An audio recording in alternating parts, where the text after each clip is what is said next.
Welcome to this full-stack web development course for beginners. First, you'll learn how to use HTML, CSS, and JavaScript, and then you'll learn how to use those skills to make a full-stack web app. I'm Bo Carnes, and I'll be teaching part of this course. And I'm Tommy Toko, and I'll also be teaching part of this course. I'll be teaching the JavaScript section and the back-end web development section. And I'll be teaching the HTML, CSS, and front-end web development sections. Before we get to the details, let me tell you more about some of the concepts in this course. First, let's talk about HTML, CSS, and JavaScript. Every website on the internet uses HTML and CSS. Most also use JavaScript. In a website, HTML is the structure, CSS is the style, and JavaScript is the functionality.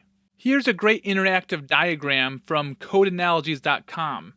You can see we have the page, the structure, styling, and functionality. And if we move this slider, so it's like the house. So page is like the house. So the structure, or the HTML, is like how many bedrooms there are or how many rooms. The CSS, the styling, is like the color of the brick here. And then the functionality, what you're doing, like eating, is the JavaScript. You can actually see the HTML that makes up any element on a web page by right-clicking an element and then going to inspect. And all this right here is the HTML. Now I'll explain the difference between front-end and back-end development. The front end of a website is the part that users can see and interact with. It's the part that all happens on the user's computer or device. The back end is the part of the website that runs on the server and powers the front end. The back end includes the database, application logic, and API. Some static websites only need a front end. But if a website interacts with a database or involves a lot of dynamic content, then there needs to be a back-end server away from the user's device to do some processing before sending data back to the user. Full-stack development is just a combination of front-end and back-end development. By the end of this course, you'll have a better understanding of front-end and back-end development. Now it's time for you to start learning how to use HTML and CSS. Tommy will teach this section. And before I pass it over to him, I want to thank Replit for giving freecodecamp.org a grant to make this course possible. We'll do all the development using Replit, which allows you to write HTML, CSS, and JavaScript all in your web browser. Welcome to this section of this course. In this section, I'm going to be teaching you everything you need to know to get started building your own web pages using HTML. I'm going to be showing you what HTML is, why we use HTML, and how you can build web pages using HTML. Now in this course, we're going to be using Replit for our coding, and I'm going to show you how to set that up and how to do everything all from Replit. So the first thing we need to do is to go to replit.com. So once you go to replit.com, you're going to have to create an account and log in. So once you log into replit.com, it's going to bring you to this dashboard right here. So once you're in this dashboard, you're just going to come to this corner right here and click on this create button, or you can go to the top right corner and click on the new Replit button. So what I'm just going to do is to click on create, and it's going to ask you to choose the language you want to use.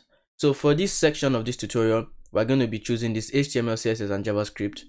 But you don't need to worry about CSS and JavaScript for now. We're just going to be using the HTML part. So let's name this HTML tutorial.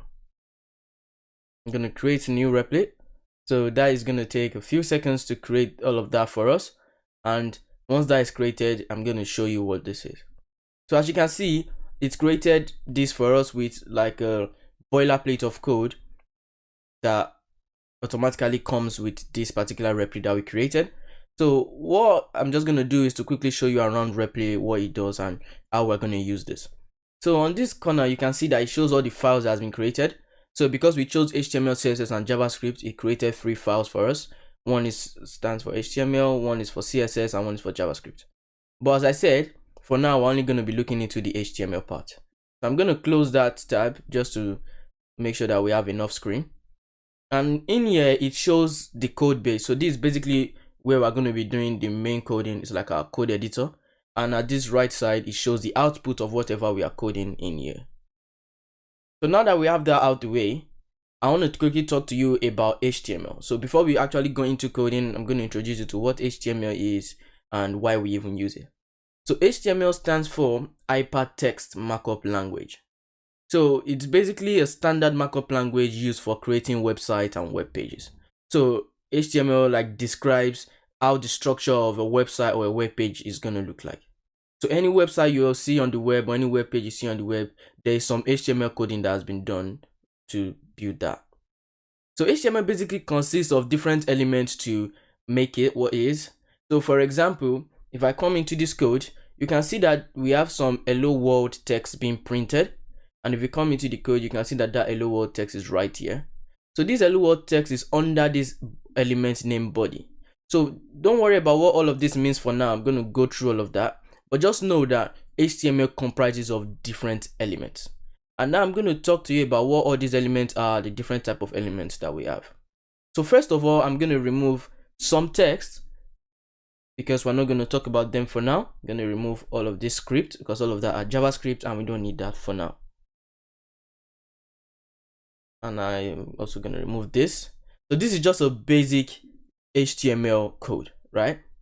So as I said, there are different elements. So for example, this doc type HTML is a declaration that defines this document is an HTML document. So this just tells us that whatever we're coding is an HTML document. And we have another element which is just HTML, right? And it shows the root of the HTML page. So this means that anything that we are going to be coding in this HTML file is going to go into this HTML element. So we open it here and we close it here. I'm also going to talk about the structure of how we code an element using tags. So I'm going to talk about that in a bit. But for now, as you can see, we have this HTML that is the root of the whole project, right? And then we also have head that contains some information specifically about that HTML page. For example, under head, we have the title. Now this title is whatever you see on the browser. So on the browser right here where you see this index.html, that is the title of that page. So whatever we put here is what is going to be shown here. So as you can see, that basically is part of the structure of the whole web page. And then everything that is going to be in this section of the browser or of the web page goes into the body element. So that is what the body element is for. It's basically all the code that you're going to do is going to be done inside the body element. Now let me tell you how we actually write this HTML element.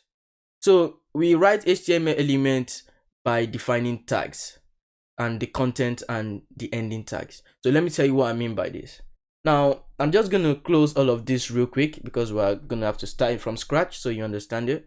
So for example, let's say we have an h1 tag.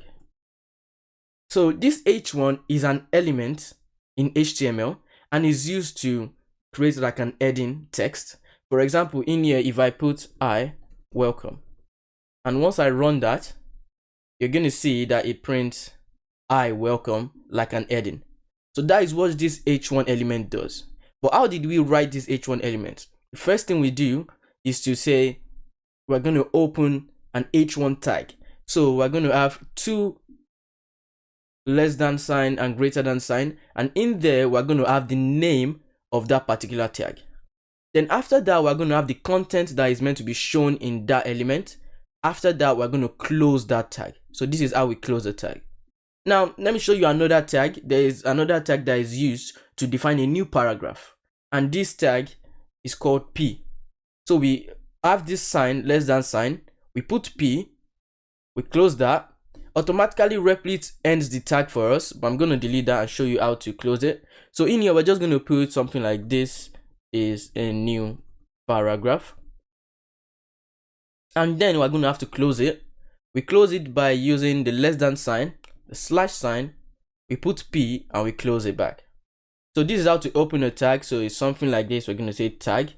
Once we close it, so this is basically the opening tag. And then in here, the content.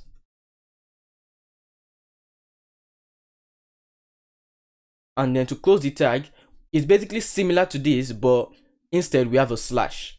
So what we can just do is to do less than sign slash Replit automatically close that for us. So that is basically how to create a tag and elements in HTML. Now we're going to be talking more about the basics of HTML. So basically the structure that you're meant to follow when you create a new HTML page. So I'm going to get rid of all of this and let's start this from the beginning. So whenever you create a new HTML page, you must first define a doc type declaration. Now this shows the type of documents that this represents. So it allows the browser to know how to display the web page correctly. So to do this, we just need to use the less than sign because it is an element. So we do it the same way. And then we use this sign and then we say doc type. And then we're going to specify the type of file that we're actually coding in. And this is HTML, and we're just going to close that.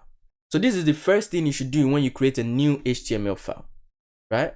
And then once you do this, the next thing that you want to be doing is to create the HTML tag. So this HTML tag, as I said a while ago, is the root of all the HTML structure. So everything that we're going to be coding should be inside this HTML tag. We're going to write HTML, and automatically Replit closes that for us. Now inside this HTML, there is something else that we need to have, and this is the body. So the body basically takes any visible code or any visible thing that we want to show on our web page. Now for example, this I welcome should be under the body. For example, the code used to create, the HTML code used to create this Replit. Everything that we see right here should be stored under the body tag. So right here we should have a body, and as I said, Replit closes that for us automatically. So anything that we're going to code should go in the body right here. So now I'm going to talk more about different types of tags, what they are used for.